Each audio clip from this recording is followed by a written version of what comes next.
Mankind owes to the child the best it has to give. So says the preamble to the UN Declaration of the Rights of a Child. We know we are not giving our best. We know what our best is, because it shines at us in the words of the UN Charter, the Rome Statute, and all our collective efforts to establish the rule of law internationally. The intention is there, the institutions are in place, and it deserves all our support. Madam President, Chief Prosecutor, Your Excellencies, ladies and gentlemen, good evening. It is an honor to address you at the launch of the International Criminal Court's Policy on Children. I wish I could be with you there in person. I wholeheartedly support the new policy and your efforts to end atrocities against children.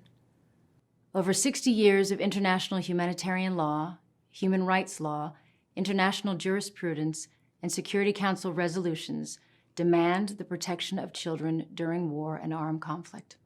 The law is clear. The killing or maiming of children, sexual violence against children, the recruitment, abduction, or enslavement of children, attacks on schools or hospitals, the denial of humanitarian access. These are war crimes, and they are prohibited in any circumstance. Our children are precious. They are the most vulnerable among us at times of war. Their education and health and development can be permanently damaged by conflict. When children can be taken from their families, conscripted and forced to take part in atrocities, when they witness killing and rape or suffer torture and deliberate starvation, when these and many other crimes take place with impunity, children's lives are devastated, their families are destroyed, and the impact is felt down the generations. Those who deliberately target children during war must be held to account, because that is what children deserve and what the peace and security of our world requires. As the UN Special Representative has put it, preventing crimes against children is a moral imperative, a legal responsibility, and a question of international peace and security. We all understand that the International Criminal Court is a court of last resort, and that the primary responsibility for addressing these crimes lies with national institutions. But when national justice fails or is impossible to pursue, there must be a court that stands up for those who cannot defend themselves and that strives to end impunity for the gravest international crimes. Countless innocent people died before nations united on that valuable principle, and it is worth defending.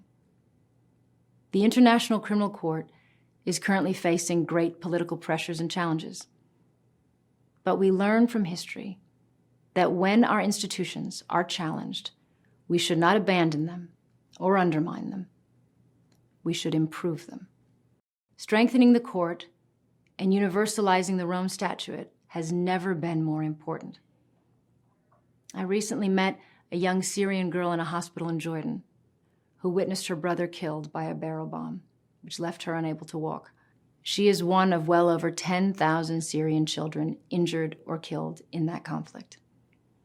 She has just as much right to justice and protection as any one of us, because international law also stipulates that children deserve special consideration and respect in times of war.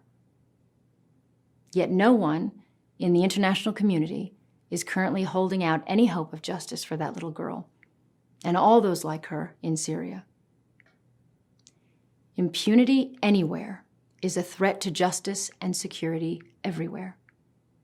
For the instability it spreads and the terrible precedent it sets about what the world will tolerate. We have to use all the means at our disposal, including the International Criminal Court, to erode impunity for war crimes in the hope that we can reach a tipping point where these crimes become far harder to commit in the future. Each successful prosecution and new legal benchmark, whether at the ICC or elsewhere, is part of that long and vital generational effort. That is the light in which I believe the court's new policy on children should be seen.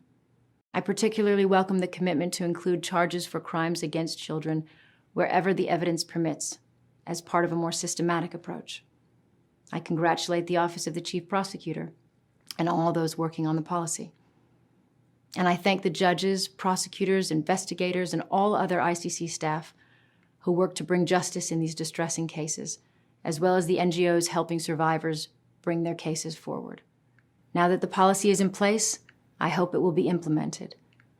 I appeal to governments to help by giving the political support and consistent long-term backing the court needs to fulfill its mandate. I also call on governments and the United Nations Security Council in particular to uphold their obligation to prevent these crimes from happening in the first place. At a time when such crimes as bombing of hospitals and the use of chemical weapons are not met by resolute action. Mankind owes to the child the best it has to give.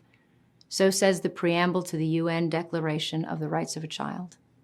We know we are not giving our best to the children of Syria, Iraq, Yemen, Afghanistan, Central African Republic, to name a few examples.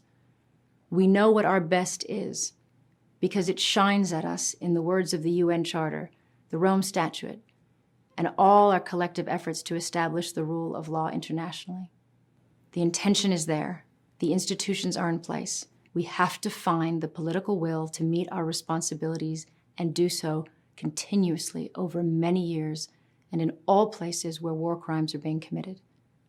Today, the court has sent a very welcome signal that it is determined to play its part for the long term, and it deserves all our support.